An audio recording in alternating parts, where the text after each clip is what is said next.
Welcome, everyone. Thank you for joining the March 10th NSBE conference call. And let me know when you're seeing my screen.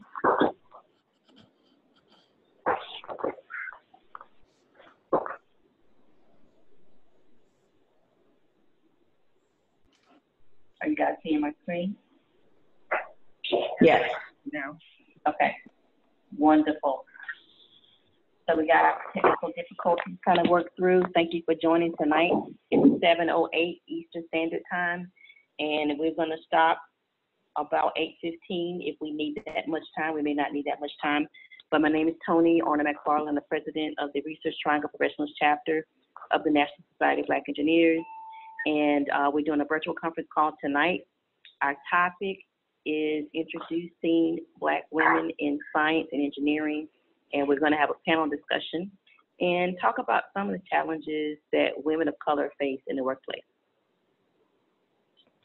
So with that being said, we're going to go through the following items that are shown here on the screen. And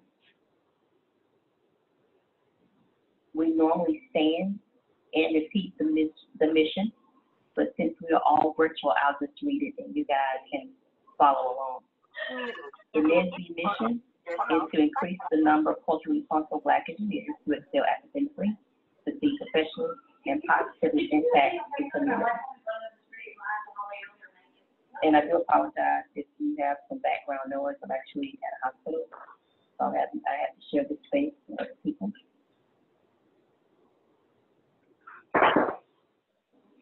And if anyone on the call is interested in joining NSBE, the membership for national dues is $50, for local dues is $20.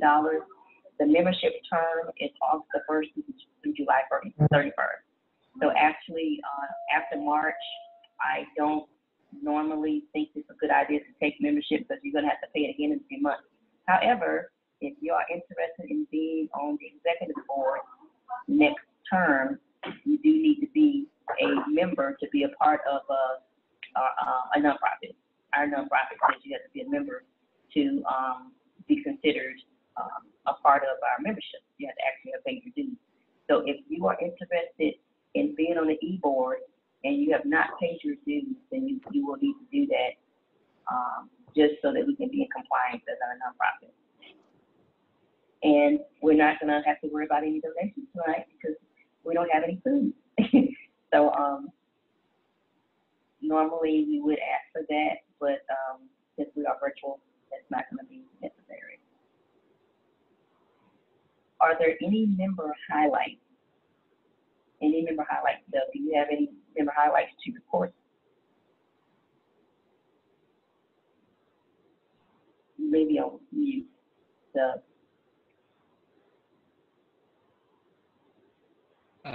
I have no member highlights. Does anybody know of any? You might want to type it in the chat or just say it.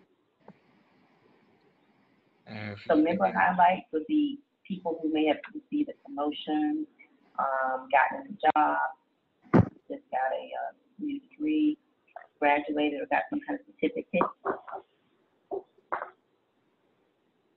All right. If there are some that we missed, just put those in the chat and we'll grab those. Is there anyone? Tony, can you hear me? Yes. Yes. I don't know if this is recent or not, but this is Janelle McFarland. I recently graduated from North Carolina State University. So I got my diploma in communication. My minor is in sociology. My concentration is in public relation, and I recently just got an offer and received a job working for John Deere. So, yeah. Congratulations, Janelle. And I appreciate you joining NSBE. Thank you. And Janelle happens to be my niece too, so she's going to help us out with marketing, PR, and some of those things that she went to school for. So thank you. Are there any others? Okay. Are there any openings, job openings, new positions that people want to announce?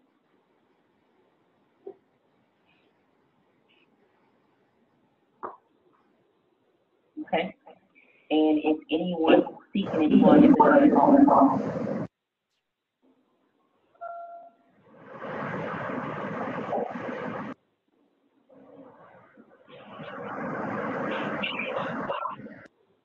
Okay. I'm going to move to activities, fundraising, and announcements. Well, a couple of items have been postponed due to the coronavirus. The event that was going to take place on March the 21st, Super Saturday Academy with Fidelity, that has been postponed. A new date has not been identified yet. So we were supposed to be participating in that, teaching classes, so that has been postponed. Also, if you haven't heard by now, the 46th annual convention has been postponed. It was going to be March 25th to the 29th. NSBE has decided to postpone that. However, there is a survey that is being circulated to get input from members on how to proceed.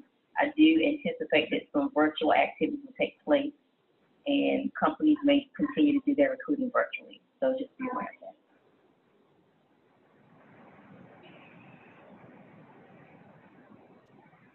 Ray, are you on the phone? Ray Johnson?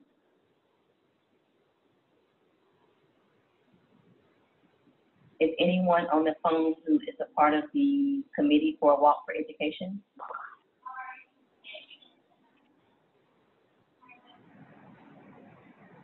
So Walk for Education is a signature event for NSBE, and it happens in April and October. And what happens during this time is people, NSBE members and volunteers from the community will go door to door and talk to people about education. We usually choose a neighborhood where people don't normally have access to getting information. And we are currently planning one for April the 3rd and April the 18th. April the 3rd will be in Raleigh, April the 18th will be in Durham. And I am going to reach out to NSBE to see if there are any precautions or any changes in the plan for this as a result of coronavirus. They may want to scale this back or even, reassess how we go about doing it. So just be on standby about that. And if there are any changes, we'll let you know.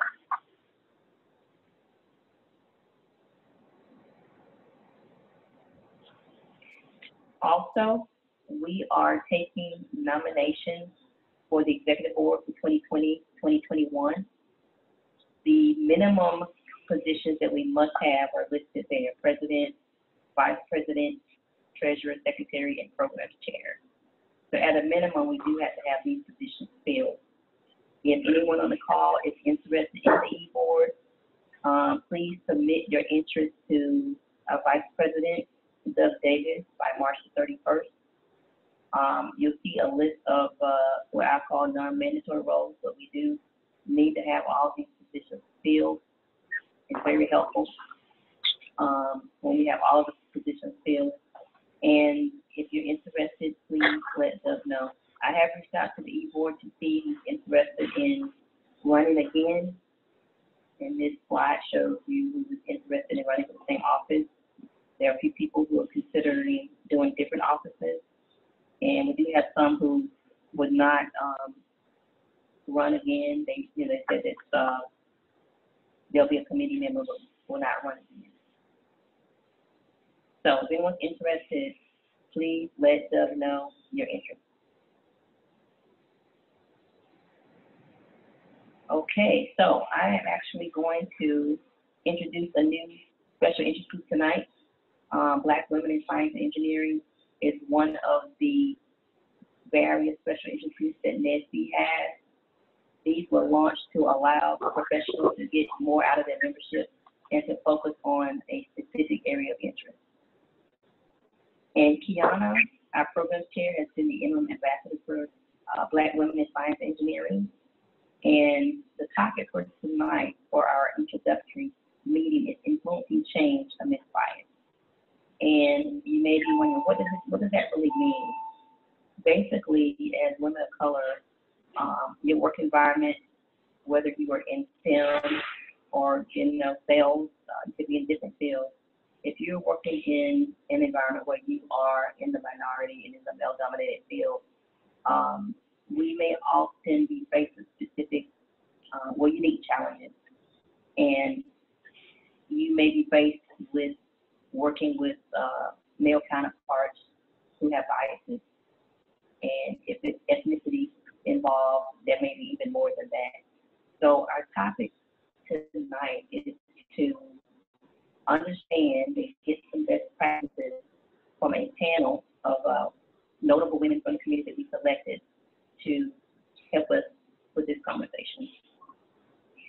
So what is the intent of BWise? That's what this is referred to, special interest groups. And you can take a few minutes and read the screen here.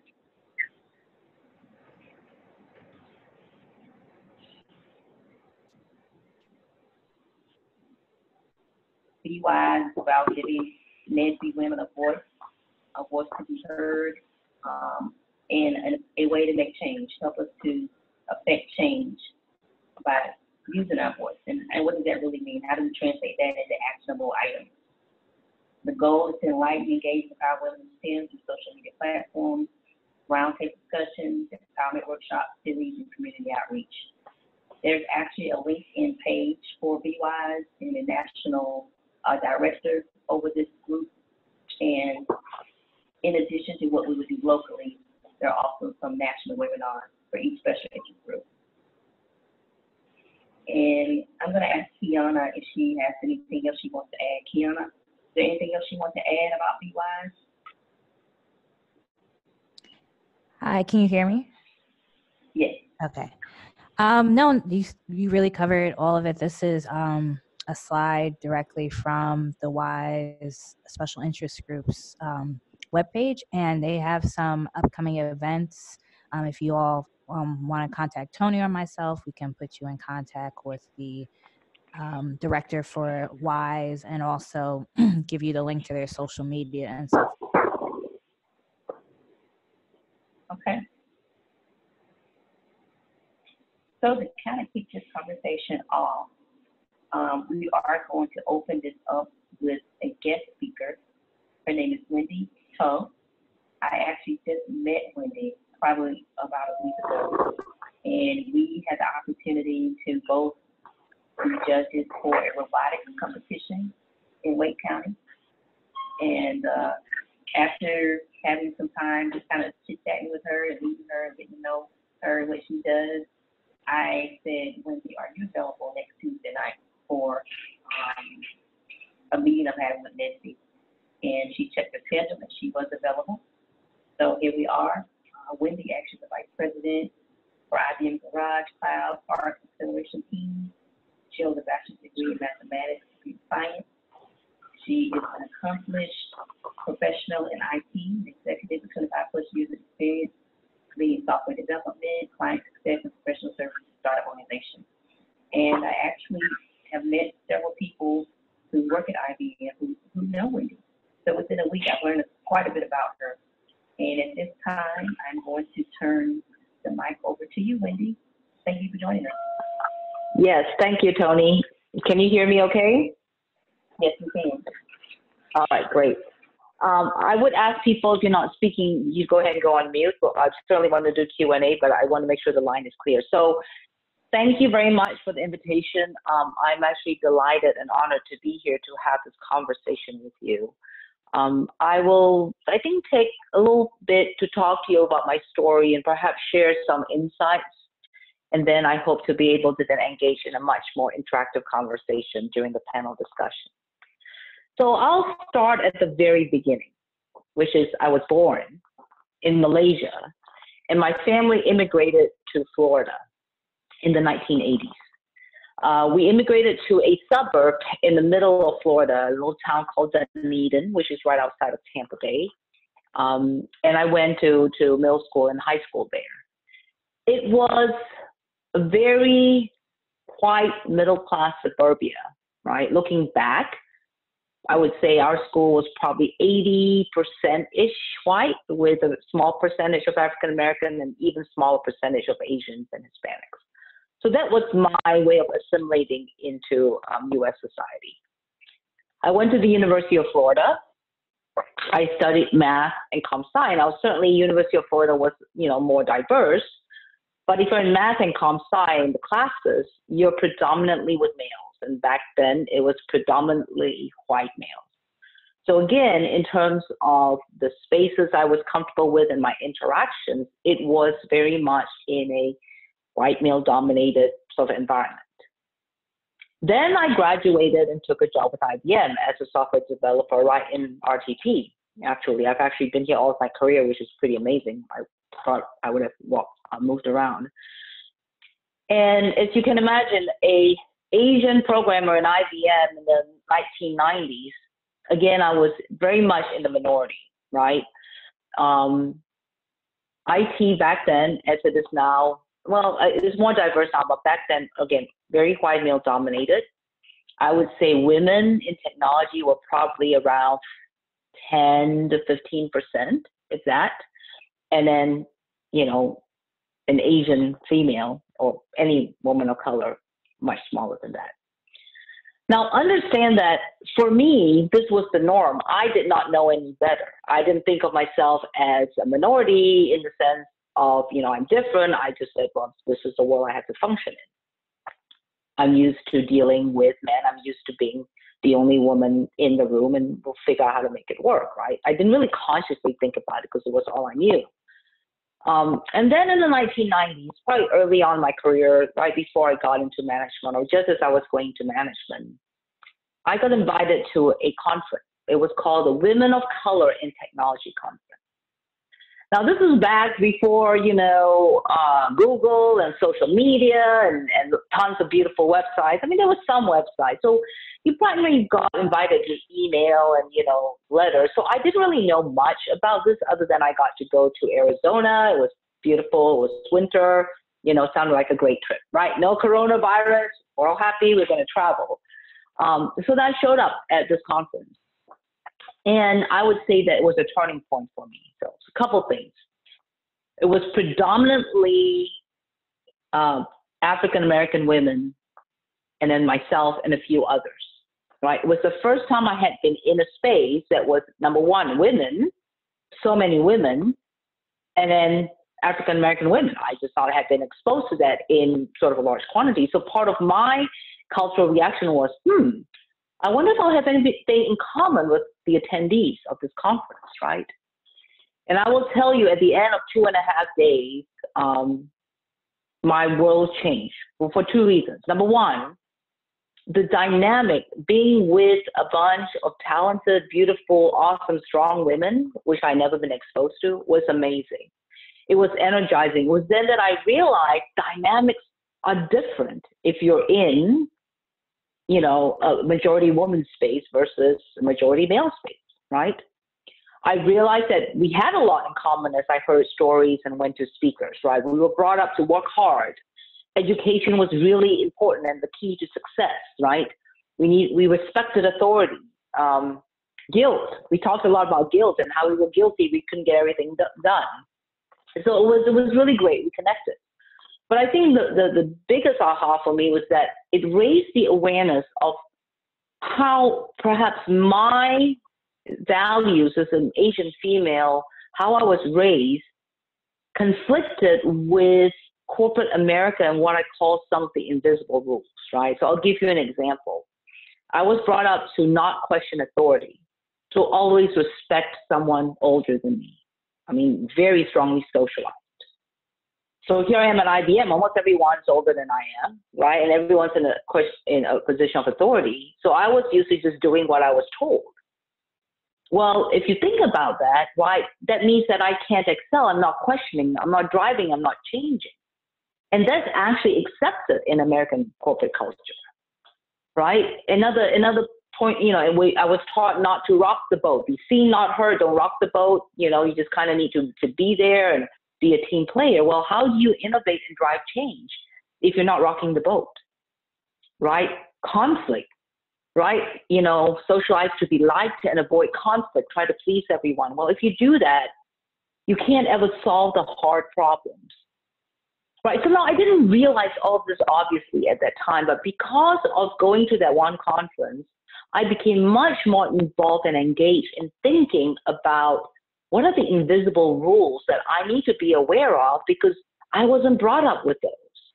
And then the second thing I did was I became very much more involved with, I would say, diversity initiatives and starting networking and groups with Asians and with women, because I felt like we had something to offer and that we could help each other, right? So I would say that from then on until now, I have been passionate about increasing diversity, and I've been very, very lucky to work for a company like IBM, where it has been part of the fabric of our company, right?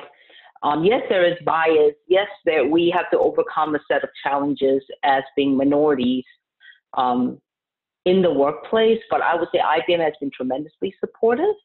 A lot of the challenges have actually come when we interacted with clients, perhaps, who weren't quite as progressive. I have some stories about that. So between then and now, a lot of work done with women of color, with underrepresented minorities. And the good news is there's been a lot of progress. We have more representation in the workforce, especially in STEM, it's become better. The bad news is some of the topics we're going to talk about tonight, biases, we're still not fully represented. There's still feelings, there's still challenges, are the same things we talked about 20 plus years ago at that conference. Right? So, you know, it continues, evolution continues. The great news is we're stronger, we're heard more than we ever have been, you know, but we still have a lot of challenges. All right, so I'll share with you, I think, probably 3 key lessons that I've learned over the years, and then we'll hopefully wrap up and we can go into panel and Q&A. So the first key lesson is networking is not optional.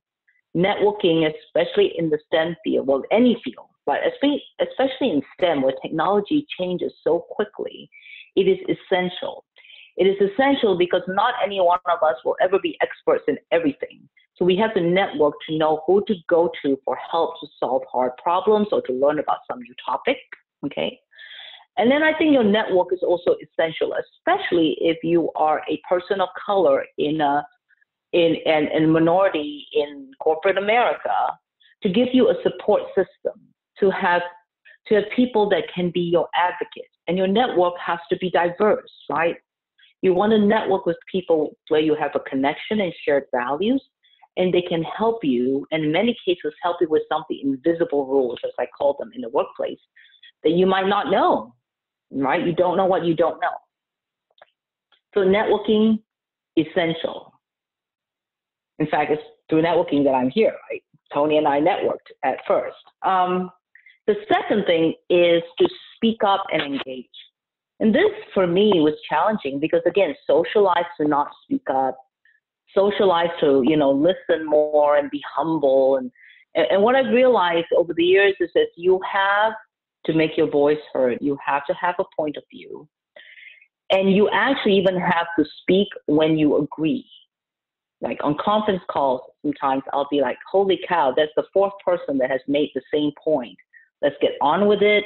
Let's move on. But what I realize is these people are making their voices heard. If I don't say something even as simple as I agree, then I'm not heard and I'm out of sight, out of mind, especially on a conference call these days, right? Versus in a meeting. And I would say my final sort of key lesson learned is do what you say and say what you do. So do what you say means if you commit to something, you need to execute, you need to do it, you need to, you know, live up to your commitment. I think many people do that well, I would hope. The second part, the say what you do, I think is hard for some of us if we've been brought up to say, you know, don't toot your own horn. But it is about representing your accomplishments in such a way that people are aware of your expertise, right, and what you're doing. And social media is such a great way to do that, right? in a annoying way, non-bragging way, but just, putting it out there and engaging. So do what you say and say what you do. So I think I'm going to wrap up there because I want to listen to other people. And I appreciate the time to come and share with you my story. Thank you, Wendy. Those are some very good best practices. I took some notes on that too. Excellent. Networking, I totally agree with that. Networking is not optional. It must be diverse. Helps with invisible rules. Speak up and engage, even when you agree, especially on a conference call. Do what you say and say what you do. Excellent. All right. Are there any quick questions for Wendy? If anyone has any quick questions, we'll take a couple. Yeah, this is Heather Johnson. I wanted to ask Wendy if she could just tell us briefly at a time where she had to overcome bias in terms of her gender. Whether I had to overcome bias because of my gender. I don't think I would say there was anything big in terms of working at IBM, but I distinctly remembered one incident. I was in a part of IBM that was a startup organization, and I was the support engineer. I was the only support engineer. It was startup, small team, like I was it. I did everything, right? And once I took a call, and the gentleman on the other side, I said, hello, how are you? And he said, hello, and he said, hey, may I speak to another engineer? I have no idea why he said that. But I pretty much responded and said, no, unfortunately, I don't remember what I said, but pretty much said, no, I'm the one you got to deal with. So I helped him get through his problem. I remember it was pretty late at night because it was dark, and I hung up. I'm like, why would he ask for another engineer the minute he heard my voice? Right? The only thing to think of was he didn't want to speak to a woman. Right? But it didn't let it faze me at that time. I helped him with his problem and I hung up. Right? So I've been fortunate, and I don't think I have, other than that one incident that I can recall, I don't think there's obvious bias. At least at IBM, it's not obvious bias if you're a woman. I think there are things that you have to do, especially if you're in a heavily male-dominated team, and especially as you move up the management chain, where you have to make sure you have tactics to be heard and not to be elbowed out, and you have to learn some of the invisible rules, as I said. Okay. I hope that helps. Yes, thank you, Wendy. Yeah, very helpful. Any others?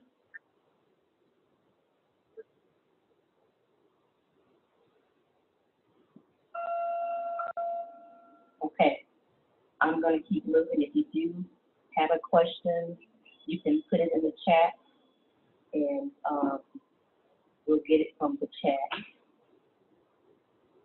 Okay.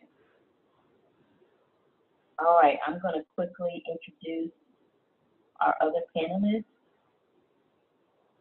As you were speaking earlier, it's Heather Johnson. Heather is Director of Quality Management and Regulatory Affairs. She works in social and scientific systems. She is the president and CEO of Montrose Consulting Incorporated. How are you, Heather? I'm good, thank you. Okay, welcome. Thank And you. we also have with us tonight Sean Parker, who is a manager in contract administration for John Deere. I personally know Sean. I've known Sean ever since February of 1998 when I started at John Deere. And I said, Sean, please do this panel. You have a lot to offer. You and I were in a city where we were probably like one of maybe 3 or 4 Black people. So we have a lot to offer on this conversation. How are you tonight, Sean?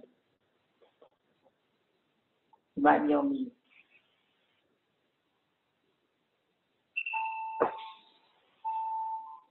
Okay, I don't hear you, Sean. So make sure you Can you hear me?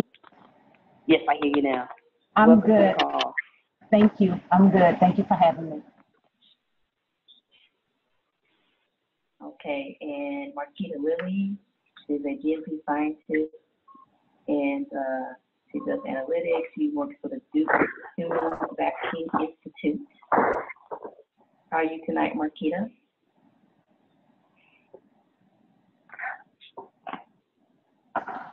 You're mute, yeah. Okay. How are you, Marquita? Can she unmute? Okay. Oh, can you all hear me now? Yep, I hear you now. I think I hear a little background noise there too.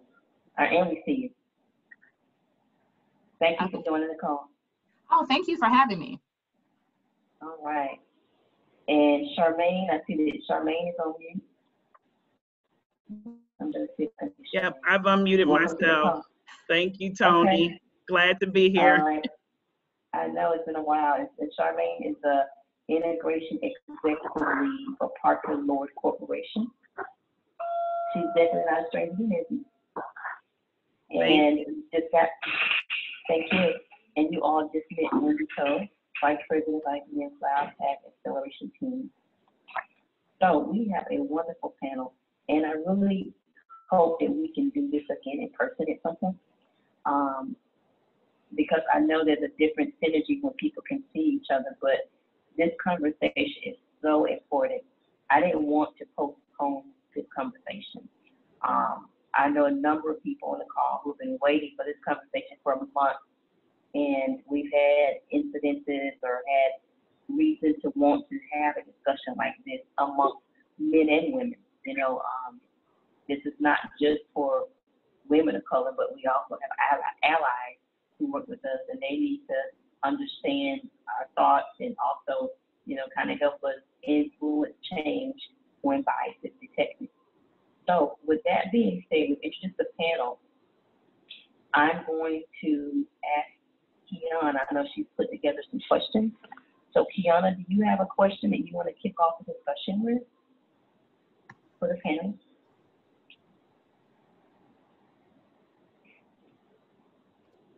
And you might be on mute, Kiana. Hi.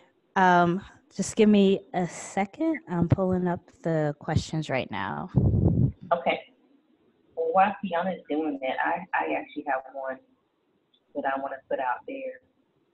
Can anyone, any of the panelists, give me, I guess, the situation where your tolerance for bias is tested the most? We heard Wendy, so I guess I'll direct this to the other panel. What I want to hear. Go ahead. I want to hear the other panelists. I talk enough. I want to hear. Okay. Yeah, so I was gonna. Hi, this is Charmaine. I was gonna jump in because this was pretty recent. My tolerance for bias has grown very short in my years of being in corporate America. So just 3 weeks ago, and we're in 2020, and you wouldn't think that this would still be taking place, but I attended a strategy session, and when we were going through different topics, I hear a lot of background somewhere. I don't know if everyone can mute, but we were going through some topics, and I had one of our male counterparts discuss women and call them girls. And, you know, we're in a group of about 20 people, and when he is discussing and talking about women in the workplace, he is referring to them as girls. And when he talks about males in the workplace, they're guys, men, etc. So I heard this gentleman say this back in September, and just so everyone knows that Lord Corporation just got acquired by Parker Hannafin in October.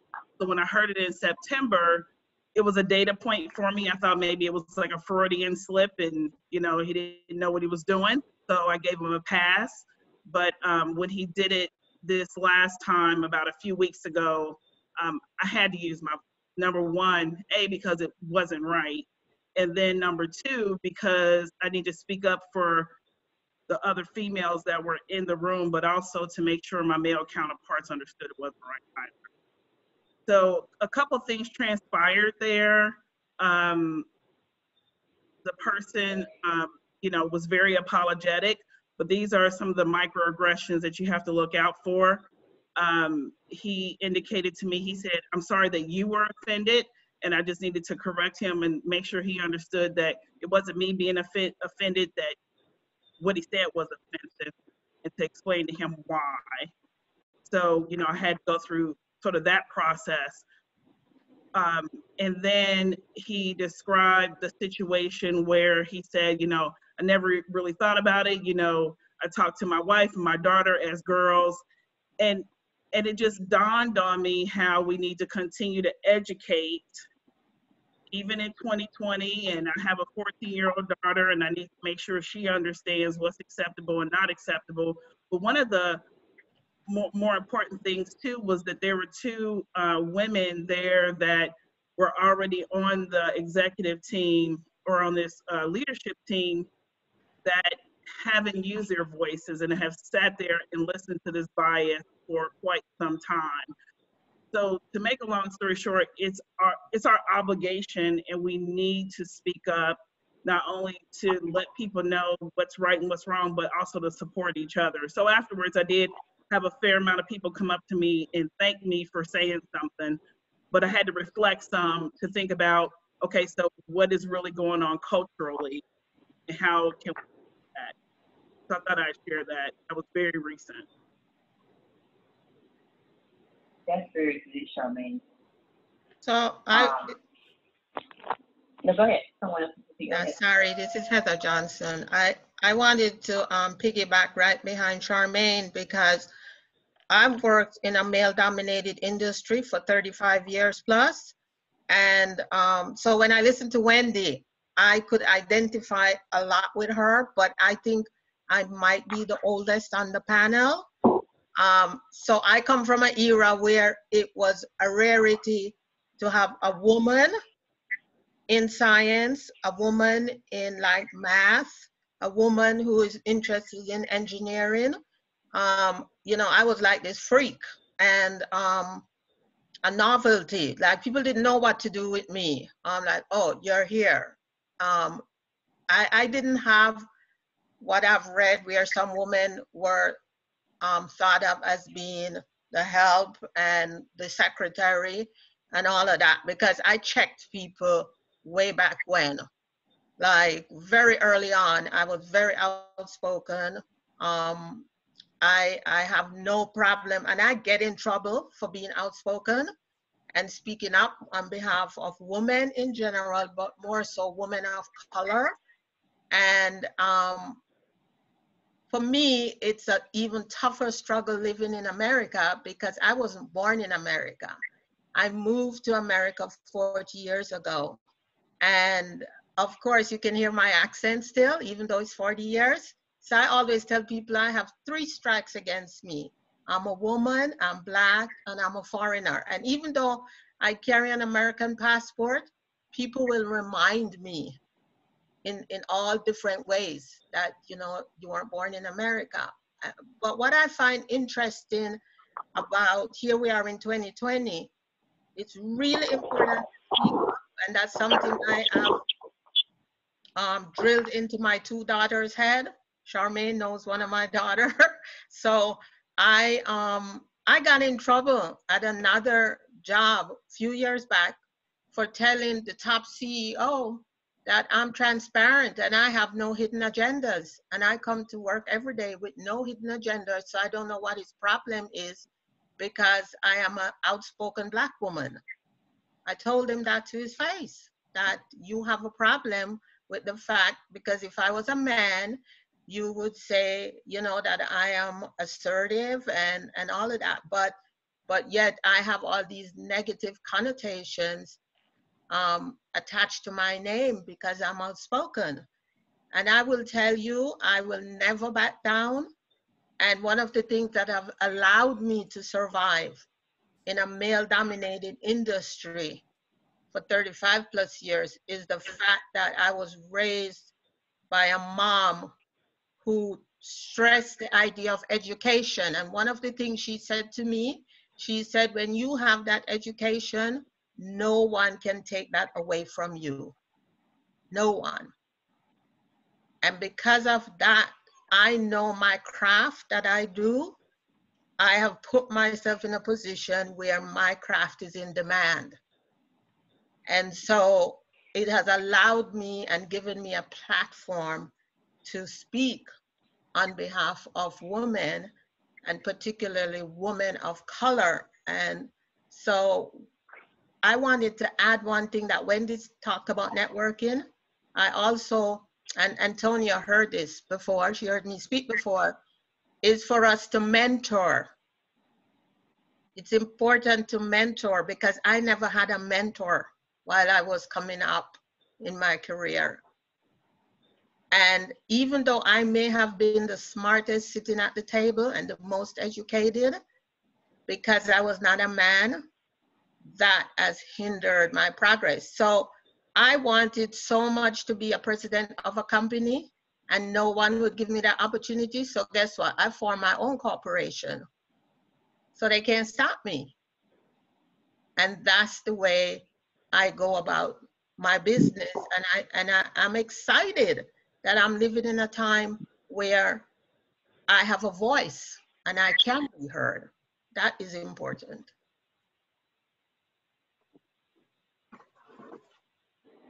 Thank you, Heather. Very good lesson. Thank you so much. Anyone else on the panel want to answer that question? Tell me about a time when your tolerance for bias was tested the most.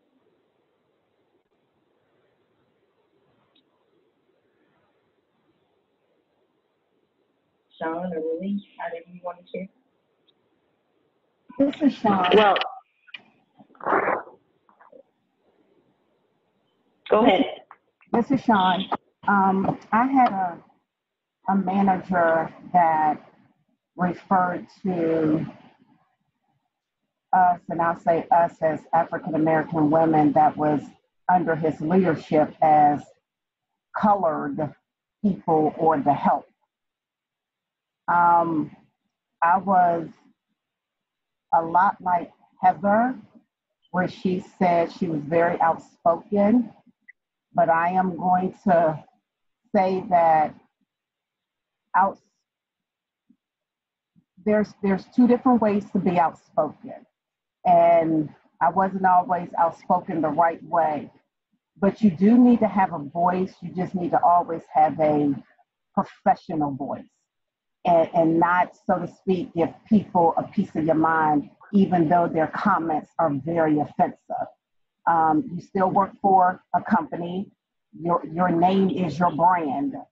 So your brand is your name. So you do want to speak up, but you want to speak up in a way that people remember you for speaking up in a positive way and not negative, because as we know, negative news travels a lot faster than positive news. So you do want to speak up, but you want to make sure you're saying the right things. But don't be silent. By no means am I saying be silent, but just make sure that when you speak up, you're speaking up to be heard and in a positive way.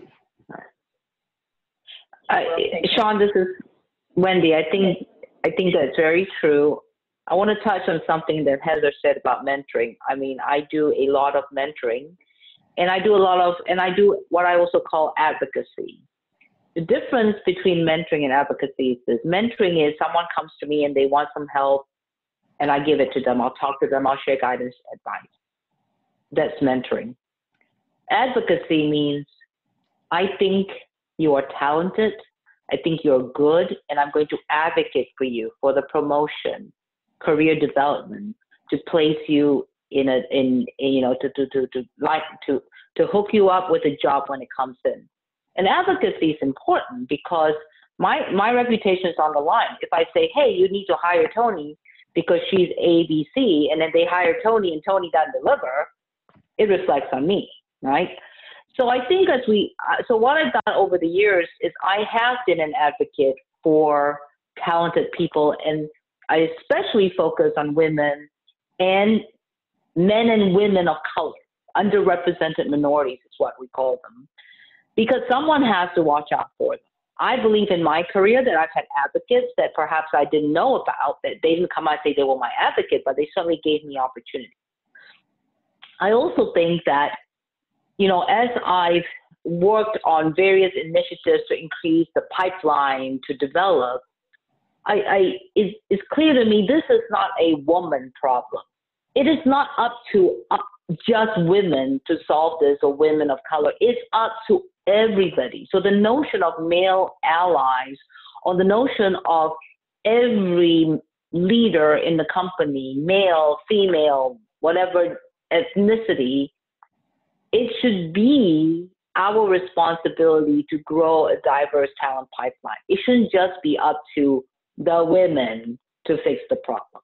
So that's what I want to say. So get people involved.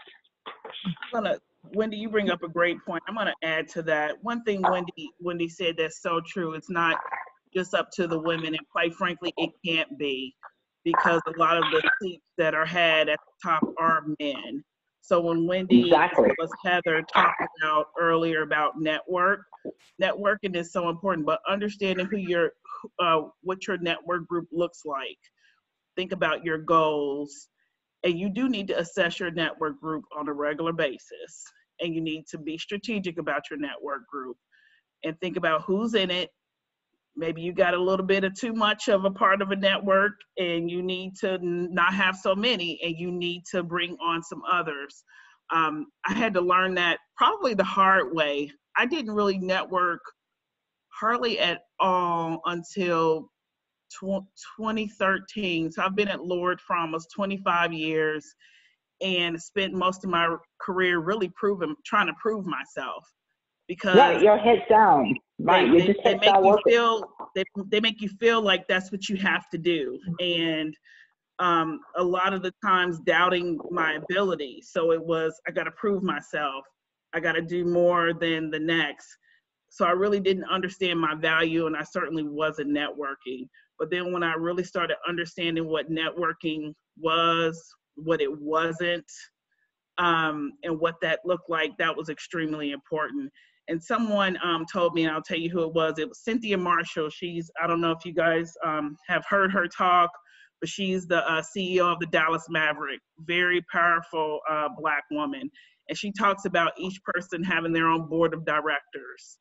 You really need someone that's going to motivate you. You also need someone that's going to be very firm with you and push you and tell you when you're not doing right, or you need to do a little bit more of something else. You need someone who's going to laugh with you. You need somebody who's going to pray with you. So you really got to understand what your network, what your board of directors look like, so you can be successful. And if I could just add one thing, and I know it's probably a question that's coming up, because I think it's a lot of women women of color, we do not practice self-care a lot. I cannot stress that enough. We have to take care of ourselves. And the first thing, or I guess two main things that I would say about that, is create some boundaries for yourself, whatever that looks like. I'll share maybe later what boundaries are. But the second one is disconnect. When I say disconnect, you got to turn that phone off every now and again. But anyway, I'll stop there. Yeah, and I just want to piggyback on what some of the other panelists have said as far as networking and advocates, because I can say, like, when I first started off in my career, like right out of grad school, I just had always been taught, if you work hard, you do everything that you're supposed to do, your craft, your industry, and you just work as hard as you can. People will take notice, and that's how you get ahead. And the reality was that was not how it really was in corporate America, at least not in my industry, because I was working sometimes 12, 13-hour days. I was coming in on weekends. I was going above and beyond to show people that, Marquita, she's a team player. She does whatever needs to be done. She's going to make the deadline. She executes. And at the end of the day, it didn't get me to where I thought I should have been in my career. And then I had actually an HR lady at one of the first companies that I was at, and she probably should not have told me this, but she did. And she said, "You working hard?" She was like, "That's never going to get you to where you want to be." She was like, "How you make moves in corporate America is by networking and actually making advocates of people who are in upper and middle management." She was like, "That's the only way that you are going to move up. It's all about building relationships." And I can honestly say that was something I had not been taught, because, you know, in college and in grad school, you know, you're taught, you know, this certain field, you're taught like knowledge, and you get all these different skills, but I don't think that I was prepared to kind of know like how to navigate corporate America and the things that they don't teach you that's in a book or that's in a lab or something like that, things that you just kind of have to get out there and learn on your own. I wasn't taught that. And so it was like it was a rude awakening for me when I got in corporate America, because I'm like, I'm working hard, I know more than most of these people, I'm well put together, I'm well spoken, and I'm not getting half the opportunities they are. And it was because they were building these relationships that I did not know how to navigate, because here I am, the only Black person at a company, and I found it very difficult to relate to everyone else, and they found it difficult to relate to me. And because I didn't fit into this box that they thought I would fit in, it was very hard to find advocates and people who I could really count on to mentor me or take me under their wing. That was probably the most difficult transition in my career, was at the first company that I was at, because I don't think that I was prepared for the non-technical things, like the just the corporate politics. I was not prepared for. So that was like a huge lesson learned for me. Yeah. And I'm gonna add to what Marquita said. This is Heather Johnson.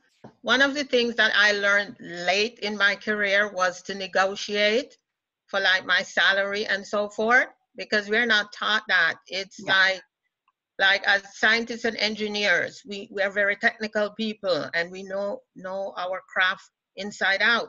But no one, unless you did an MBA or something like that, no one like really helped you to understand how to negotiate. And one of the things that I did was, I learned this like 25 years ago, to do my research. And so when I go to the table, in terms of talking about compensation, I put my information out there, knowing I did my research and I had the research to back up.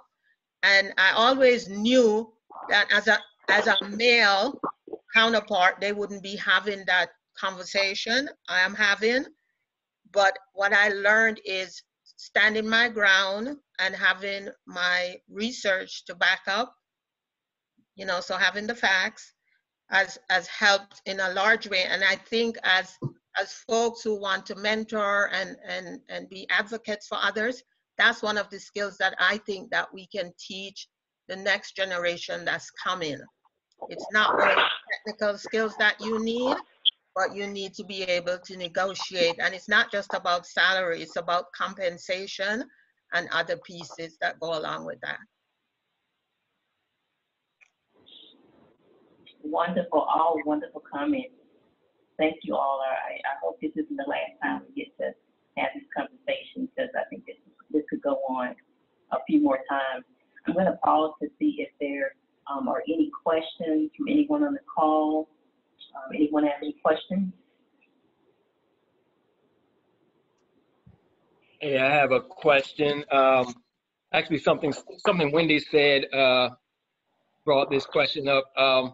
So let's say there's a scenario where you have an older person, who is often wrong about technical details, but is very confident in their wrongness.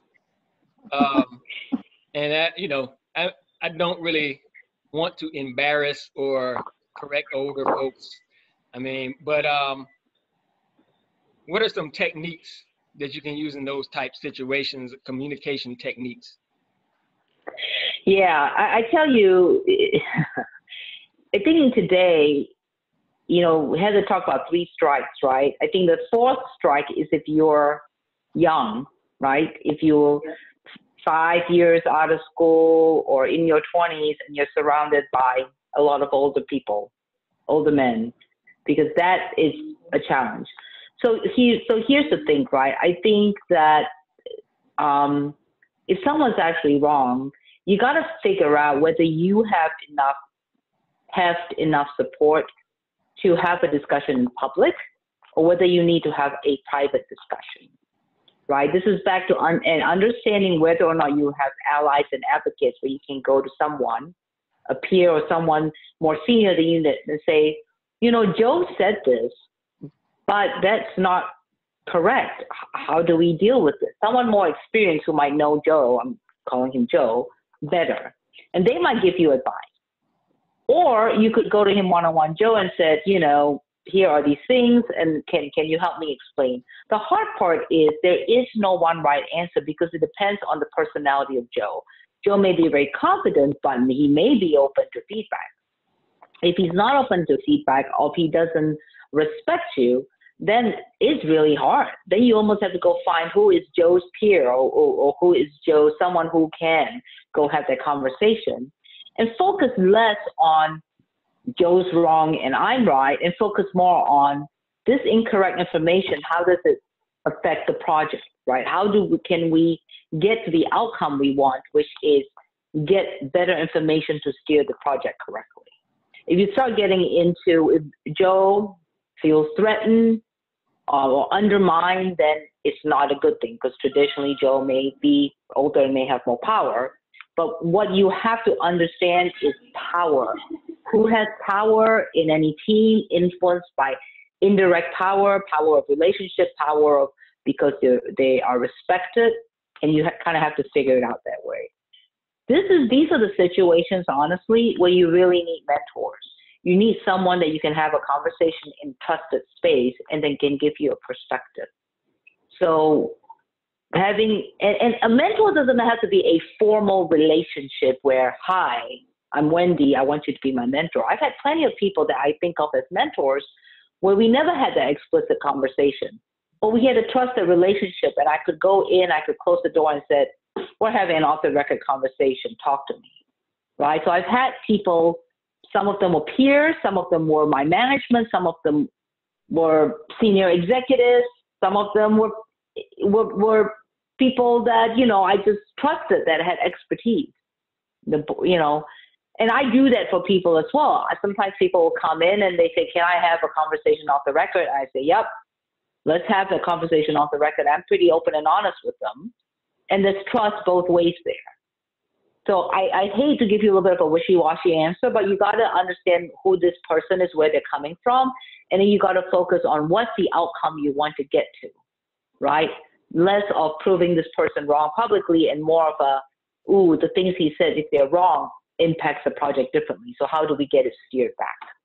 Yeah, I completely agree with Wendy. If this individual feels threatened, it's going to be hard to have any type of breakthrough, and have that individual feel like you guys are on the same team. Some of the things I say is, have you considered this? One thing we could try is this, or help me understand A, B, or C, so that individual feels like you guys are in it together and you're trying to get to whatever it is you're trying to get to, but it's really important for that individual not to feel threatened, because they'll just break down. Yeah. So this is Tony. I wanna add something there too.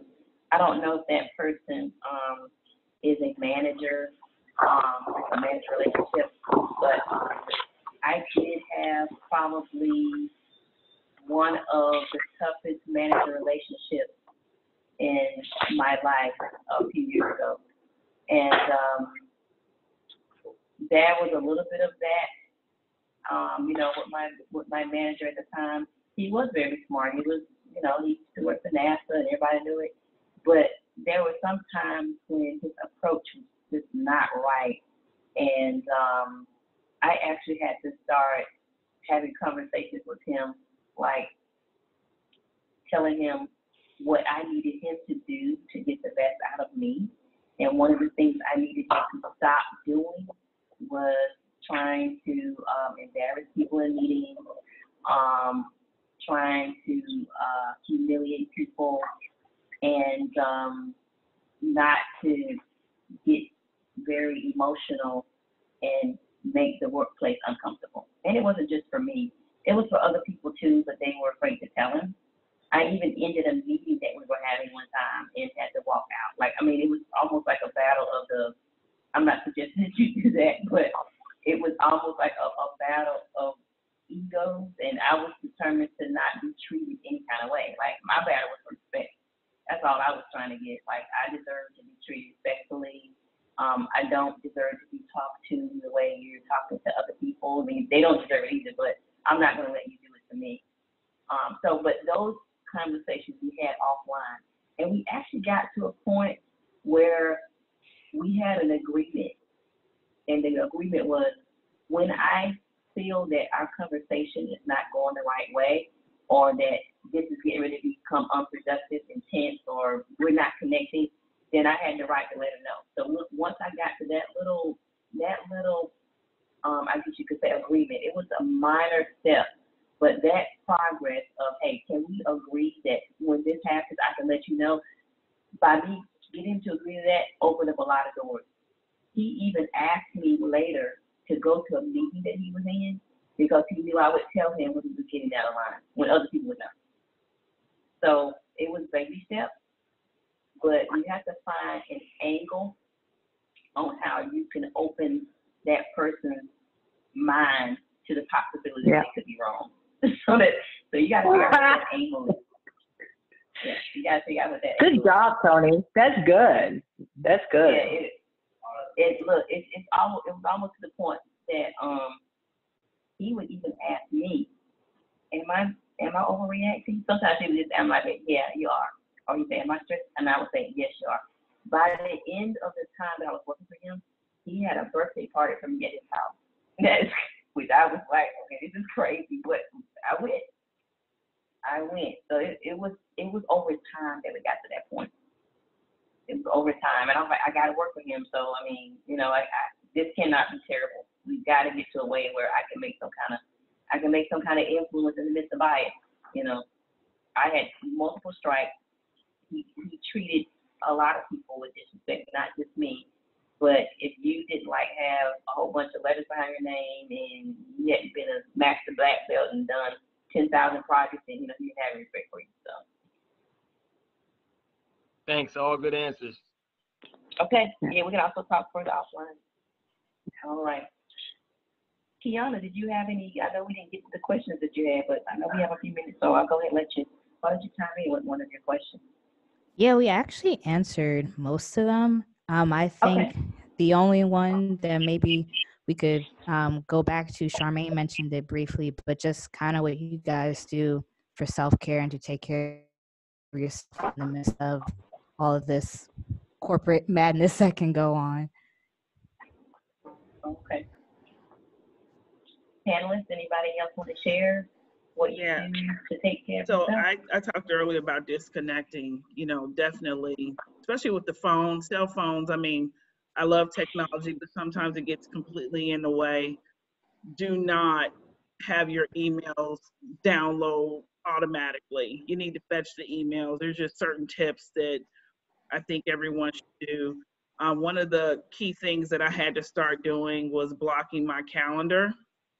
The calendar was getting really out of control. I was having breakfast meetings, lunch meetings, dinner meetings. I mean, going from like 6:30 all the way to 7, 8, and it's too much. So 2 to 4 weeks out, I actually work with my admin, and my calendar is blocked in general, so that I can really have more control over having those one-on-one or those informal mentoring times. So that's really important for me. And then overall for self-care, it's hard to sometimes get to the gym, but even taking a brisk walk. Sometimes I have 30-minute meetings with people, and we can take a walk and have a meeting. Just something to make it a little bit different. I'm actually an advocate of massages. Anything that's going to help you as an individual have some type of self-care and just take a step back is really important. So those are some of the things that I do. So This is Heather. I'm going to piggyback off of what Charmaine is saying about the self-care. I learned the self-care thing late, really late in my career. But one of the things when my daughters were young, I was one of those hands-on mom. So I kind of on purpose deferred opportunities that came my way that required traveling because I wanted to be, you know, local so I could attend all the different functions and so forth. One of the things I did very early when I was asked to carry a phone for work, I always had two separate phones. So for the last 25 years, I have my personal cell and a work cell. And on the weekends, I try really hard not to allow, especially when I work for another corporation where I literally traveled all across the world, all across the globe. I was in Indonesia, China, South Africa, everywhere. So you're on a different time zone. So you have to, this is where it gets really touchy. When you do a lot of traveling and you're in different time zones, that you have to recognize when your body speaks to you. Because as women, we carry everyone. We carry not only work, but we carry home. And back in my days, like 25 years ago, you were called a superwoman. And it was one of these tags that women were proud of wearing. But in the end, that can wear you down where you're good to no one, not even to yourself. And so I have learned that, yes, put the phone away. And I will go for a walk. I will disconnect, you know, have folks try to find you. I lived in Europe for 4 years, and there is this balance between work and personal. And if your boss saw you emailing after 9 o'clock or on weekends, you had a talk to when you showed up for work. And a lot of folks in my team, we traveled international. So we had to explain, okay, I was in a different time zone when I sent you that email. But they're very strict because of the Works Council in Europe and really, you know, that family life balance. And I really believe in that. And that's why folks that report into me now, I make sure that that line is set for them. In understanding they need to have a work-life balance and not let work intrude into the weekends and late into the night. And so I think as women, we need to be advocates for each other. Even within your own company, look for other women.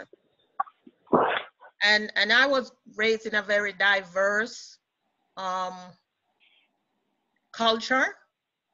People from every part of the world make up who a Jamaican is. Name the nationality, and so I'm very comfortable being with people from anywhere. But I will tell you something that was very pointed to me when I traveled outside of this country to represent the corporation I work for. Especially when I went to Asia, I was treated like a royal person. It was like everybody looked past the fact that, okay, she's a Black woman. I saw the difference. It was really amazing to see that.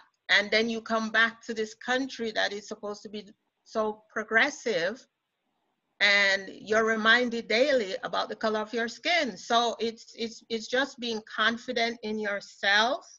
And as Wendy said, you know, that can come across in different ways because we as Black women and women of color, we have been raised, we have to stand up, because if we don't stand up, you're gonna get stepped on. So it's that fine line of balancing being outspoken, being assertive, being self-confident. Like, I'm always towing that line because, you know, there's a perception. And so it's really important, I think, though, to be comfortable in your own skin to begin with, before you're able to maneuver all the different avenues that you have to encounter in corporate America.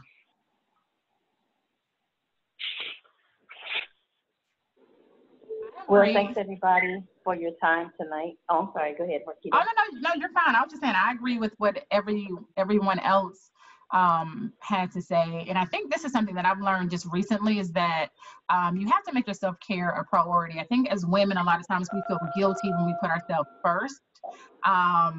Because I think that we've been taught that it's selfish to put your needs before others, but I think like you have to make it a priority, because if you're not good, then you can't really be good for other people. And so that's something that I had to learn, and that comes with saying no. If I feel like I have too many things on my plate, like I used to feel so bad about telling people no that I couldn't do something, and now I'm unbothered by it at this point. But yeah, if I can't do it, I say, I'm not able to do it, unfortunately. So I just want to, piggyback with what everyone else said, and I totally agree. Tony. Thank you. Tony. So this has been an excellent call. We are running over, and I do have another call shortly. Did I hear someone else wanted to chime in? What was that? Okay, I thought I heard someone else that had a comment or something. Somebody was calling Tony's name. I was going to chime in, Tony. This is Sean, really quick. Okay. Something that I've started doing at work for self-care, and I have been diligent and taking 15 minutes in the morning and 15 minutes in the evening, putting in my AirPods and going for a walk and listening to something inspirational, just to block out all the noise, block out whether it's John Deere, family, whatever it is, but just taking 15 minutes in the daytime and 15 minutes in the afternoon, AirPods, inspirational, lifting me up and just getting rejuvenated. And that has really, really helped me. And that's just something short and quick that I make a priority for myself during the workday. Oh, that's excellent. Yeah, that's very good to get your day started, and regardless of what's going on, to go ahead and make that a normal part of your normal routine. So, ladies, it's been excellent. I'm going to ask Kiana if she would share her screen right now. Since we were not actually able to present these to you in person, we will get these certificates to you. So, to each of our panelists, Wendy Toe, and you can kind of scroll to Kiana. The next one. And these are all certificates of appreciation coming from the National Society of Black Engineers.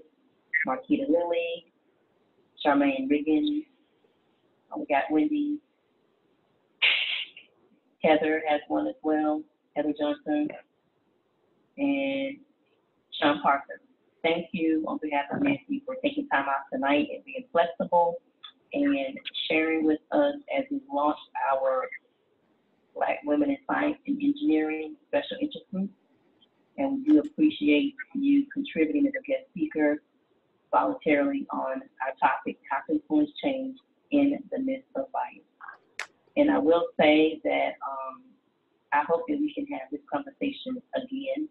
I know that there are other things that some of us may have thought and didn't get a chance to say.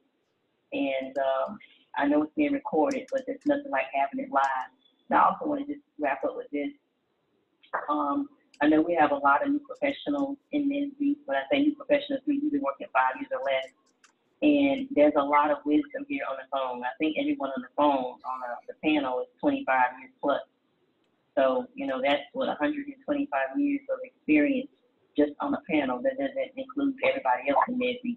So I hate to say it this way, but you will experience the things that you heard, unfortunately. And a moment's gonna come where you're gonna remember something that someone said tonight. And you do need mentors. You do need to network. I have a few people that they keep me on speed dial. They called me before with some unbelievable situations at work that I can't even believe are still happening, and people are saying, and it's not just women, it's just men as well, minorities. So these situations are still here. Unfortunately, they're still a part of our workplace, but I hope that forums like this will educate you and allow you to educate others and allow our allies to speak up as well. So I thank you all for participating. Thank you very Thank much. you. Oh, all right. Thank you you. so much, ladies. And Great to see everyone. Go ahead. I say it's great to meet everyone. So hopefully we'll catch you guys on LinkedIn. Yes. Yes, Thank you, for Wendy. sure, for sure. Let's network for real. Thank Yes. you, Wendy and Yeah. others. Good to Yeah, meet you. I'm giving Charmaine. everybody a group hug. Thank you, Kiana, for inviting me. It was a pleasure. Yes. So I'm giving everybody a group hug as we close out. And maybe next time we can chat. We can chat over lunch or over breakfast, something like that. And best wishes to you, Heather, in your recovery, okay? Thank We'll be you. praying for you. I have a prayer Thank call at you. 8:30, so I I'll need definitely that. have you on that call. Thank you. Right. Take Yeah. care, everyone. Good night. Bye Have a bye. good night. Everybody. Bye-bye. Bye. Thank you so much. Bye-bye.